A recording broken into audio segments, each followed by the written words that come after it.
Zay ny amin'ny izany hoe anairana ny sain'ny tompona ndraikitra makasika ny asa ny tranga tahaka ireny fa maro amin'ny Malagasy no tia miompy biby ao tokantranao.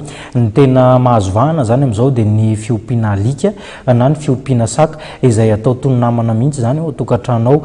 Fataro anefa fa misy ny fandoavana hetra isaky ny biby izany hoe ny fiompiana biby dia tokony handoavana hetra amin'ny fitondram-panjakana. Arahantsika ty fanadihadiana makasika izay ty. Isan'ireo mponina tia biby ny Malagasy. Mbola maro ireo tokantrano miompy biby ao an-trano toy ny saka sy ny alika. Isan'izany ty tokantrano iray izay nandalovanay dy. Noho ny fitiavana biby tokoa dia efa tafaraikitra amin'ny fiainana andavanandron'izy ireo mihitsy ny biby fiompy ao an-tokantrano. Mavativaty be. Tsara ihany le manana atika.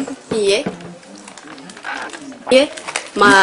Efa marary izy dia mitaditady zavatra hitsabona anazy. Ina tena tsy tiany rehefa le sangisangina izy rehefa le ina kitihana dia tsy tiany.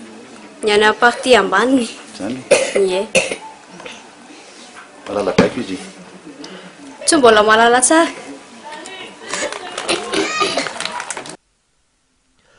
Manomboka amin'ny taona 17 anefa dia tokony handoavana hetra ireo biby fiompy ao an-trano araka ny voafaritra ao anatin'ny teti-bolam-panjakana 17. Misy tokoa volavolan-dalàna momba izay napetraka ho lanin'ireo ho solombavam-bahoaka ao Tsimbazaza. Arakaraka ny biby ompiana no handoavana hetra ka ireo tompona biby heritreretina ho masika toy ny alika no tena hiaran'izany. Ireo alika 3 volana no miakatra ny tokony handoavana hetra izay noferana ho 5,000 ariary isaky ny alika. Ary aloha amin'ny commune izany vola izany.